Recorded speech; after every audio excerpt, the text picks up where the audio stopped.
En France, un vaste réseau de vols de voitures ou de voitures volées a été démantelé au sein même du port de Marseille. Ce réseau travaillait essentiellement avec l'Algérie. Il avait mis en place un système très ingénieux. C'est l'information qui a été révélée par plusieurs médias français qui fait ravage. 10 hommes qui ont été interpellés jeudi dernier, apparemment depuis 4 ans. Ce trafic dure depuis 4 ans. Il coïncide donc visiblement avec la crise des voitures sur le marché algérien. Vous savez que l'Algérie, on ne peut plus importer des véhicules. Certains membres de ce réseau travaillaient pour une société qui s'appelait Marseille Manutention. Marseille Manutention, c'est une filiale du groupe CMA CGM. Les voitures étaient volées pas en France, elles étaient volées à des loueurs à l'étranger, c'est-à-dire dans les pays voisins de la France, notamment, je pense, la Belgique, la Hollande, l'Allemagne, la Suisse, etc. Ensuite, elles étaient ramenées vers Marseille, elles étaient stockées, elles étaient cachées dans ce hangar grâce à l'acquisition d'une machine professionnelle qui pouvait fabriquer une nouvelle plaque d'identification. Donc on retire les anciennes plaques d'identification. On fabrique un nouveau numéro de série. Donc c'est un nouveau numéro de série qui a été fabriqué. Des clés numériques avec un système d'identification de véhicules. Ils ont tout mis en place. La voiture avec sa nouvelle identification était embarquée sur des cargos à destination de l'Algérie. En France, un vaste réseau de vols de voitures ou de voitures volées a été démantelé au sein même du port de Marseille. Devinez bien que ce réseau travaillait essentiellement avec l'Algérie. Il avait mis en place un système très ingénieux pour détourner des voitures qui étaient louées à l'étranger. Enfin, c'est des voitures qui sont louées des agences de location en Allemagne, en Suisse, en Belgique, ailleurs dans les autres pays européens. Ils sont volés, ils sont ramenés, acheminés jusqu'à Marseille. En France, ensuite, ces voitures sont maquillées, sont détournées, sont, on va dire, falsifiées. Le mot le plus précis, c'est maquillées, sont maquillées pour qu'on leur change d'identité. Et un mécanisme a été mis en place pour ensuite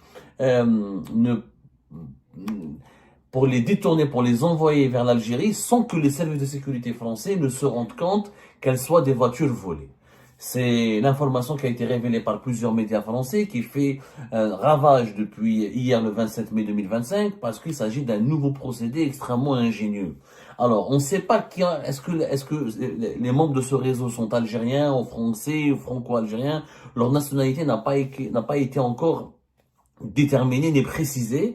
On parle de 10 hommes qui ont été interpellés jeudi dernier. La semaine dernière plutôt, et après une enquête qui a duré plusieurs mois, des perquisitions ont été menées, donc de l'argent en espèces a été retrouvé, 60 000 euros, plusieurs montres de luxe, 12 véhicules, du matériel qui permet de maquiller les voitures. Donc ça a été les saisies qui ont été réalisées au cours de la perquisition. L'enquête a été menée depuis plusieurs mois. Un communiqué a été diffusé par le parquet de Marseille, dans un communiqué qui parle d'une arrestation de 10 hommes qui ont été mis en examen pour recel de vol, bande organisée, blanchiment et faux usage de faux. Le parquet de Marseille parle d'enquêtes qui ont eu recours à la surveillance, à des écoutes téléphoniques, à des captations d'images pour identifier l'ensemble des individus participant à ce trafic de véhicules. Et le parquet de Marseille, comme la presse, comme les sources sécuritaires et judiciaires citées par la presse locale à Marseille et plusieurs autres titres de la presse française nationale, décrivent un système très bien organisé avec des complicités à l'intérieur du port de Marseille. Qu'est-ce qui s'est passé? On parle apparemment, depuis 4 ans, ce trafic dure depuis 4 ans, donc depuis, on va dire, 2021. Il coïncide donc visiblement avec la crise des voitures sur le marché algérien. Vous savez que l'Algérie, on ne peut plus importer des véhicules. L'importation des véhicules de moins de 3 ans a été autorisée depuis 2023, mais elle a connu des blocages avec le blocage le jet des immatriculations des cartes grises depuis octobre 2024. Le pays ne peut plus importer de véhicules. Il y a un besoin énormissime. On parle de pratiquement d'un besoin de 1 million de véhicules. 1 million de véhicules qui manqueraient à l'Algérie parce qu'il y a une problématique, il y a plus d'usines de fabrication, de montage des véhicules neufs. L'usine qui a commencé à la fin de l'année 2024, l'usine Fiat ne permet pas de satisfaire les besoins locaux, il n'y a plus de concessionnaires, il n'y a plus d'agréments, les agréments qui ont été distribués, on parle d'une importation de quelques centaines de, 100 à 120 000 véhicules, mais ces quotas n'ont jamais été satisfaits. Donc il y a très très peu de véhicules, mais à part les licences Moudjahid ou les individus qui peuvent importer des véhicules neufs, mais à des quantités extrêmement faibles, ou l'importation des voitures de moins de 3 ans, il y a pratiquement pas de voitures en Algérie. Donc voilà, on va dire que si le pays a besoin d'1 million de véhicules, depuis 2019, il n'y a pas eu d'importation et de commercialisation de véhicules à large échelle. Une seule usine inaugurée fin décembre 2023, celle de Fiat, et avec quelques milliers de véhicules, 50 000 véhicules importés, c'est très très peu. Le pays a besoin d'1 million. Donc il y a un énorme besoin. Donc ce réseau a prospéré en même temps que l'Algérie, en même temps qu'il y avait une crise très aiguë autour des voitures neuves et des voitures d'occasion en Algérie. Alors, comment ce réseau était organisé? Il s'avère que certains membres de ce réseau travaillaient pour une société qui s'appelait Marseille Manutention. Marseille Manutention, c'est une filiale du groupe CMA-CGM, le grand armateur CMA-CGM qui fait partie des 3 grands armateurs dans le monde. CMA-CGM, c'est l'armateur il a des centaines de navires à travers le monde. C'est lui qui transporte les marchandises. Il est payé par des opérateurs économiques mondiaux, publics et privés, pour transporter des marchandises et pour acheminer des conteneurs du monde entier. C'est l'un des plus grands opérateurs de transport maritime de marchandises. Il a une filiale qui s'appelle Marseille Manutention, qui avait au sein du port de Marseille, on appelle ça le terminal roulier sud. C'est vraiment au cœur du port de Marseille, là où les bateaux accostent pour décharger ou charger des conteneurs ou de la marchandise, etc. Ils avaient un hangar. Ces employés de Marseille Manutention ont utilisé un hangar qui est géré par cette filiale du CMA-CGM. Ils l'ont privatisé, c'est-à-dire ils l'utilisaient discrètement pour ramener des voitures volées à l'étranger. Les voitures étaient volées pas en France, elles étaient volées à des loueurs à l'étranger, c'est-à-dire dans les pays voisins de la France, notamment, je pense, la Belgique, la Hollande, l'Allemagne, la Suisse, etc. Ensuite, elles étaient ramenées vers Marseille, elles étaient stockées, elles étaient cachées dans ce hangar, avec la complicité des employés de Marseille Manutention qui gérait cet hangar. Donc, les voitures étaient cachées là-bas et grâce à l'acquisition d'une machine professionnelle, il y avait ces trafiquants, ils avaient une machine professionnelle qui pouvait fabriquer une nouvelle plaque d'identification. Donc on retire les anciennes plaques d'identification, on fabrique un nouveau numéro de série. Donc c'est un nouveau numéro de série qui a été fabriqué et une nouvelle plaque a été créée avec des clés numériques. Avec un système d'identification de véhicule, ils ont tout mis en place. En fait, ils ont maquillé le véhicule. Comme c'est un véhicule qui est loué, donc Roumain, ils vont le détourner, le maquiller pendant la période de location. Sauf qu'ils vont totalement changer l'identité de ce véhicule. Nouvelle plaque d'immatriculation, nouvelle clé numérique, nouveau système d'identification des véhicules. Donc, lorsque l'opération de maquillage est réalisée, la voiture avec sa nouvelle identification était embarquée sur des cargos à destination de l'Algérie.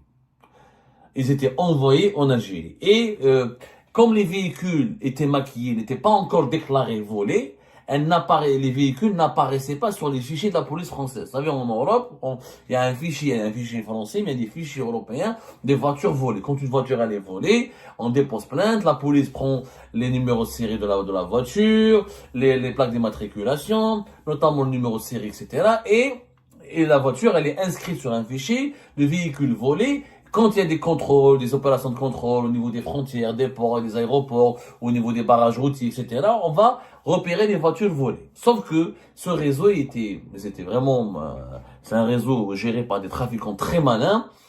Pendant que la voiture était louée, ils ont changé, ils changent ils créent une nouvelle plaque ils changent le numéro de série du véhicule. Du coup, comme il n'apparaît pas sur le fichier de la police française comme étant des voitures volées, ils peuvent facilement être envoyés depuis le port de Marseille vers l'Algérie. Et c'est 20 à 30 voitures volées chaque mois, depuis 4 ans, qui passaient par ce procédé qui était maquillé de la sorte dans ce hangar au cœur du port de Marseille avec la complicité de certains employés d'une filiale importante de CMA-CGM à Marseille. Ces opérations étaient réalisées avec la complicité d'individus ayant d'importantes responsabilités portuaires qui autorisaient, moyennant des rémunérations, l'entrée sur leur port des véhicules ainsi qu'un accès pour l'équipe de maquillage des véhicules en mettant à disposition de l'organisation criminelle un hangar situé au sein de la zone d'accès réservée pour plus de discrétion. C'est ce qu'a précisé le procureur de la République du parquet de Marseille dans un communiqué. Une enquête donc a été ouverte, ça a duré 4 ans. Les services de sécurité de Marseille, au sein de cette Marseille, les services de sécurité français ont enquêté au sein même de cette société qui s'appelle Marseille Manutention, et les suspects ont été identifiés, suivis, traqués, mis sur écoute, et le réseau a été démantelé à la fin au cours de ce mois de mai 2025, avec, on estimait qu'il y avait un préjudice de 30 millions d'euros. 30 millions d'euros d'équivalent de voitures qui ont été, donc, ça c'est préjudice pour les assurances et les loueurs. Alors, on ne sait pas, 20 à 30 véhicules par mois, pendant 4 ans, vous imaginez, calculer, c'est pratiquement plus de 2000 véhicules, c'est pratiquement 3000, plus de 3000, c'est pratiquement 3000 véhicules par an, 3000 véhicules par an multiplié par 4, c'est quand même un chiffre assez important. C'est plus de 10 000, presque 12 000 véhicules volés sont donc parvenus, ont été donc envoyés vers l'Algérie via ce réseau de trafiquants qui a mis en place un système ingénieux. Franchement, c'est incroyable. Donc, on ne sait pas encore s'il s'agit de qui sont algériens. Ils ont envoyé, les véhicules étaient destinés à l'Algérie. Donc, il y a certainement des membres de ce réseau qui soient ou franco-algériens ou des Algériens. Parce que, pourquoi l'Algérie, encore une fois? Parce qu'il y a un marché en tension, une crise de véhicules, une pénurie de voitures neuves, une pénurie de véhicules, et les voitures étaient particulièrement recherchées, sont devenues un objet très prisé. Il faut savoir que les véhicules et les voitures neuves, comme d'occasion en Algérie en ce moment, c'est le marché le plus cher du monde. Je crois pas qu'il y a un pays où les voitures sont les plus chères. Sauf peut-être les pays en guerre, l'Afghanistan, la Syrie, etc. Et encore, les voitures en Algérie sont extrêmement chères. Par rapport à pratiquement tous les pays voisins, à tous les pays européens, l'Algérie, c'est le pays où les voitures sont les plus chères. Parce qu'il y a une demande énorme et une très forte pénurie. Il y a 1 million d'Algériens qui ont besoin de voitures. Il y a à peine 100 000 véhicules qui sont proposés à la vente. Donc vous imaginez l'immense écart entre la demande et l'offre. Aujourd'hui, même des voitures d'occasion, des anciennes voitures Maruti et Logan, valent plus de 100-150 millions de centimes, alors que, voilà, elles valaient même pas 50 ou 60 millions de centimes, il y a de cela 15-10 ans. C'est le seul pays où 10 des voitures d'occasion de plus de 10 ans, 10, 12 ans, voire 15 ans, ont pris encore de la valeur par rapport à leur prix initial. C'est du jamais vu dans le monde entier. Aucun pays au monde, vous allez trouver une voiture âgée de plus de 10 ans qui coûte 10 ans plus tard après sa vente plus cher qu'au moment de son achat. C'est du jamais vu. Comme il y a une forte tension, comme le pays il est fermé et il est verrouillé, c'est la conséquence désastreuse de la politique menée par le régime algérien dans le secteur automobile. Il a créé des pénuries en masse, il a vraiment créé une frustration nationale autour de la voiture. Donc ces réseaux criminels se sont spécialisés pour satisfaire et pour approvisionner le marché algérien. 30 à 40 véhicules pour ce réseau, qui est vraiment ingénieux parce que voilà, ils ont utilisé un hangar au sein du port de Marseille et ramené des véhicules volés à l'étranger, les détournés à l'étranger, depuis l'étranger vers ce hangar, un système, une machine qui a été utilisée pour créer une nouvelle plaque, pour créer un nouveau numéro de série, pour donner un nouveau numéro de série, pour disposer de nous, pour changer les clés, pour qu'il y ait de nouvelles clés numériques, pour un nouveau système d'identification des véhicules, c'est ce qui a permis à ces trafiquants, à ces voleurs d'échapper à la vigilance de la police française pendant 4 ans.